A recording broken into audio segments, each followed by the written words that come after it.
매일 아침 기적이 이루어지는 10분 시크릿. 나는 오늘도 풍요로운 삶을 선택한다. 내 삶의 곳곳에는 풍요로움과 기쁨이 있다. 나는 지금 사랑하는 일을 하며 돈과 풍요는 나에게서 자유로이 흐른다. 오늘도 작은 설렘으로 지금 내가 누리고 있는 많은 축복과 은혜에 감사하며 하루 시작합니다. 정말 행복한 감정을 느끼는 사람들의 세포를 떼서 현미경으로 자세히 보면 진동이 매우 빠르다고 한다. 반면 슬픔이나 부정적인 감정을 느끼는 사람들의 세포를 떼서 보면 진동이 매우 느리다고 한다. 당신이 슬픈 생각을 하면 당신은 부정적인 진동으로 옮겨간다.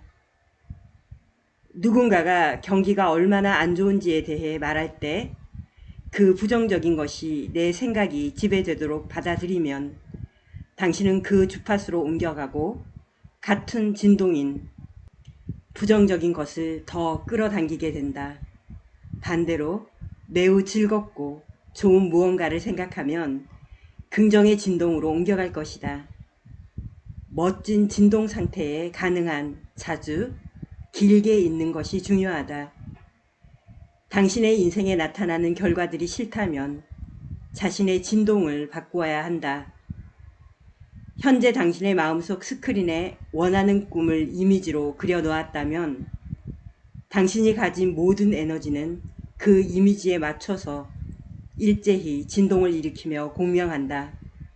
그 이미지를 유지하고 있는 한 당신의 에너지는 오직 그 방향으로만 움직인다.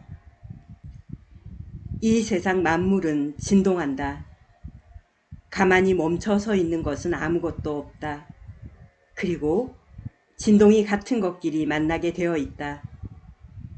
당신의 인생에 나타나는 모든 현상은 당신이 끌어당겨서 일어나는 끌어당김의 법칙이다. 이는 이 진동의 법칙의 일부라고 볼 수가 있다. 우리는 원인과 결과의 세상에 살고 있다. 대부분의 사람은 결과를 바꾸기 위해서는 내가 하는 행동을 바꾸어야 한다고 생각하지만 이 행동의 진짜 원인은 보이지 않는 나의 마인드에 있다. 따라서 인생에 나타나는 결과를 정말 바꾸고 싶다면 마인드를 바꿔야 한다. 생각이 감정에 영향을 주고 이 감정이 행동에 영향을 줘서 결과를 바꾼다. 쉽게 말해 우리가 결과를 바꾸고 싶으면 우리의 생각을 바꿔야 한다는 것이다. 미국의 철학자 랠프 월드 에머슨이 말한 것처럼 하루 동안 자신이 생각한 그 자체가 바로 그 사람이다. 로마 황제인 동시에 위대한 철학자이자 현인이었던 마르쿠스 아우렐리우스 또한 이렇게 말했다. 사람의 일생이란 그 사람이 일생을 어떻게 생각했느냐에 따라 달려있다. 나는 또한 우연히 읽은 조셉 머피 박사님의 책을 통해 내 안에 있는 마인드 파워를 이해하고 내가 생각하는 것이 지금의 나를 만들고 있었구나 라는 사실을 절실히 깨닫게 되었다. 나는 계속 눈에 보이는 결과에 집착하면서 부족과 결핍에 집중하고 굉장히 두려워해 왔다는 사실을 깨달았다. 밑빠진 독에 물 붓는 듯한 현실을 보면서 돈을 계속 벌어봤자 밑빠진 독에 물 붓기라고 생각했고 그 생각은 내 감정을 부정적인 진동 상태 방향으로 움직이게 했다. 결국 나에게 밑빠진 독에 물 붓기라는 현상을 계속해서 볼 수밖에 없는 악순환이 이어지고 있었던 것이다. 그동안에 나는 강한 의문점을 가졌다. 왜 아무리 애를 써도 계속 쳇바퀴 도는 기분일까? 그것에 대해 바로 내가 그렇게 생각하기 때문이다 라는 사실을 깊이 이해하고 깨닫게 되었다. 대부분의 사람은 자신의 은행 잔고가 비어 있는 것을 발견하고 돈이 하나도 없다는 생각을 하면 곧바로 가난이라는 개념을 떠올린다. 이렇게 마음속에 형성된 개념은 곧 현실로 나타나게 되고 자신이 원하지 않는 상태가 되풀이된다. 실제로 비어있는 은행 잔고를 보면서 돈이 꽉 찬 통장을 마음속에 그리는 것은 분명히 비현실적이다. 그러나 당신이 알아야 할 것은 바로 그런 생각이 가난한 상태를 평생 벗어나지 못하게 하는 요인이라는 사실이다. 당신의 은행 잔고나 판매 실적, 건강, 사회적인 지위 등은 자신이 그동안 생각해온 모습의 결과라는 사실을 깨달아야 한다. 현실에서 그런 모습을 진정으로 바꾸길 원한다면 지금껏 가지고 있던 당신의 생각을 바꿔야 한다. 그것도 지금 당장. 성공한 사람들을 연구해보면 그들은 최악의 상황에서도 누가 비난하거나 비판해도 절대 흔들리지 않는 자신감과 확신의 소유자였음을 알 수 있다. 세상을 살다 보면 누구나 고난과 역경을 만나게 마련인데 이들은 강한 신념으로 절대 포기하지 않고 이겨나간다. 결국 내면의 마음 상태가 불가능한 것을 이루게 하는 것이다. 신념이란 무엇일까? 믿음을 넘어선 확신, 이미 마음속에서부터 아는 상태가 바로 신념이다. 잠재의식은 신념에 반응하기 때문에 신념의 마음 상태를 이해하는 것이 중요하다. 왜냐하면 모든 성공한 사람들은 이를 제대로 이해했고 그것이 불가능을 가능으로 만들어냈기 때문이다. 그렇다면 이들은 처음부터 신념을 가질 수 있었던 것일까? 아마 그렇지 않을 것이다. 누구도 처음부터 해내는 사람은 없기 때문이다. 당신도 다음의 단계들만 이해한다면 어떤 것에도 흔들리지 않는 신념을 장착할 수가 있다. 신념에 이르려면 세 단계를 거쳐야 한다. 처음에는 기대로 시작된다. 목표를 명확하게 세우고 기대 속에 계속 그 생각을 하다 보면 무용의 씨앗이었던 작은 아이디어에 에너지가 더해져 조금씩 자라기 시작한다. 그리고 그 아이디어와 친근해지기 시작한다.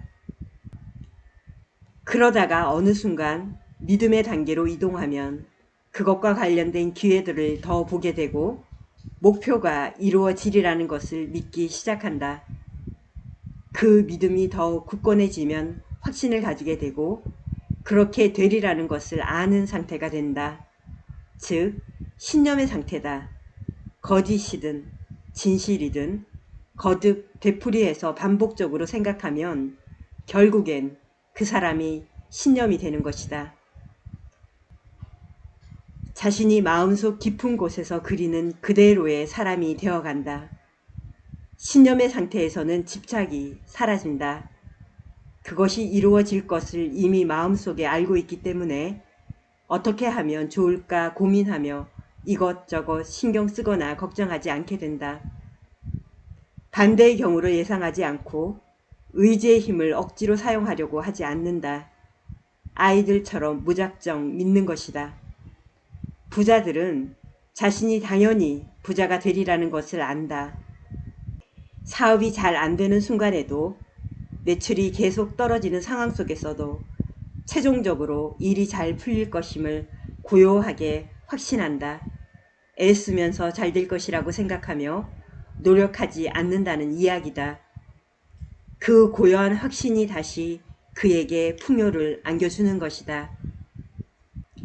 어느 집에 보일러가 고장나 사람을 불렀는데 그가 수리비로 $200를 청구했다. 집 주인이 어디가 고장이냐고 묻자 수리공이 볼트 하나가 부러진 것이라고 답했다. 집 주인은 겨우 볼트 하나에 $200라니 너무 비싸지 않느냐고 항의했다. 그러자 수리공은 이렇게 말했다. 나는 볼트 값으로 5센트를 청구했습니다. 나머지 $199 95센트는 어디가 고장인지를 발견하는 데 든 비용입니다. 당신의 잠재의식은 이 보일러 수리공 이상으로 육체의 모든 기관의 나쁜 곳을 찾아내고 고치는 방법과 수단을 알고 있다.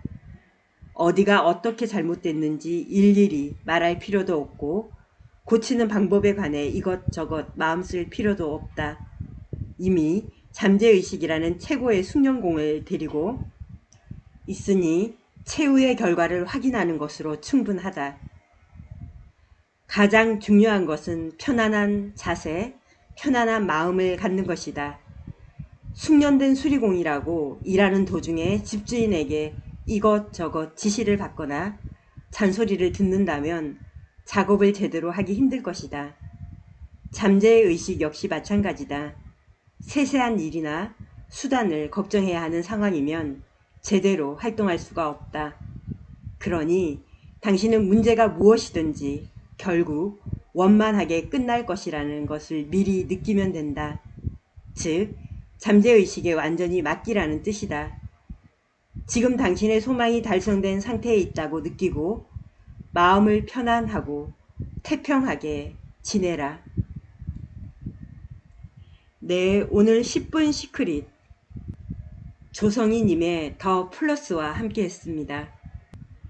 기적을 이루는 마음의 상태, 내 인생의 풍요와 성공을 이루는 마음 상태는 지금 자신의 진동 상태를 높여야 합니다. 이미 이루어졌을 때의 풍요로움과 안정된 상태를 미리 느끼면서 그러한 생각을 위주로 긍정적으로 존재해야 되고요.